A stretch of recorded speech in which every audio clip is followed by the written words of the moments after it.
भारतीय रेलवे की रामायण यात्रा को हरी झंडी दिखा दी गई है।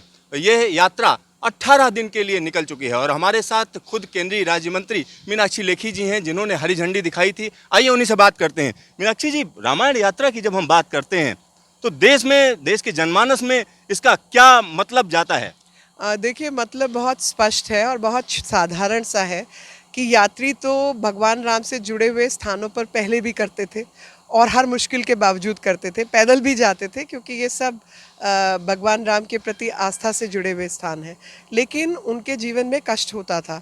अब उस कष्ट को दूर करना भी कहीं ना कहीं सरकार का कार्य होता है।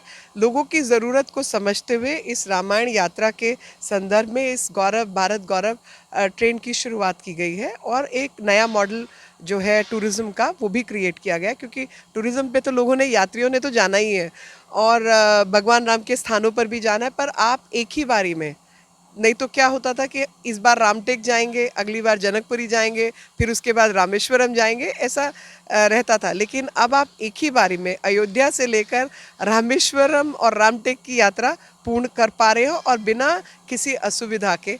ये इस ट्रेन का महत्व है। मैम, एक और चीज़ है, आपका मंत्रालय तमाम ऐसी चीज़ों पर काम कर रहा है जिसमें ऑफबीट जो जगहें हैं उनके लिए काम किया जा रहा है, चाहे वो नॉर्थ ईस्ट को बढ़ावा देना है। तो आने वाले दिनों में आप लोग क्या टारगेट क्या है आप लोग?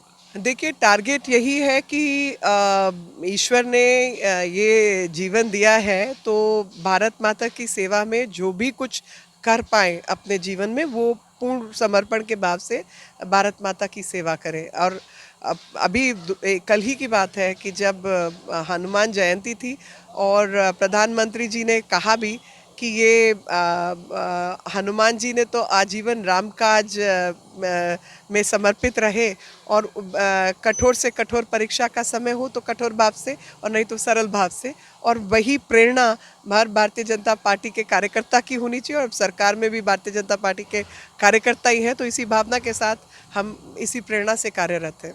मैम, एक और चीज़ हम जानना चाह रहे हैं। जो कांग्रेस अध्यक्ष हैं खड़गे जी, उन्होंने एक बयान दिया, कहा कि वंदे भारत एक्सप्रेस में जो है पुराना इंजन लगा लगा के नई ट्रेन चला रही सरकार, और बार बार जो है प्रधानमंत्री हरी झंडी दिखाते हैं। एमपी सांसद को दिखाना चाहिए जैसे हमारी सरकार करती थी, क्या कहेंगे? देखिए, एमपी सांसद ने भी दिखा दिया, ठीक है ना। तो जहाँ जिसकी आवश्यकता होती है वो भी हरी झंडी दिखा रहा है और साथ में प्रधानमंत्री भी दिखा रहे हैं।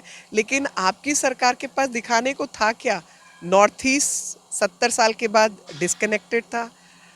ट्रेनों के जो ट्रैक हैं उसके ऊपर शौचालय बना होता था, प्लेटफॉर्म की सफाई नहीं होती थी, इंजन और डब्बे विदेश से मंगाए जाते थे और साथ ही इलेक्ट्रिफिकेशन के नाम पर डीजल इंजन भारत सरकार खरीदने को राजी रहती थी। ये आपके समय के हालात थे और ये भी हालात थे कि हर बजट के अंदर नया रेलवे ट्रैक घोषित होता था जबकि पुराना बनता नहीं था।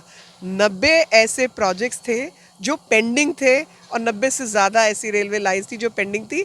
आपने बजट में हरी झंडी दिखाई थी और कभी पूरा नहीं किया था। तो इस सरकार ने उन 90 के अलावा बाकी काम भी खड़े कर दिए हैं। आपका ढेर सारा धन्यवाद। धन्यवाद। तो ये थी मीनाक्षी लेखी जी, जो बता रही थी कि किस तरीके से भारत सरकार लगातार तमाम प्रोजेक्ट्स पर काम कर रही है और ज़बरदस्त तरीके से काम चल रहा है। कैमरामैन शकील अहमद के साथ सिद्धार्थ, न्यूज़ स्टेशन, दिल्ली।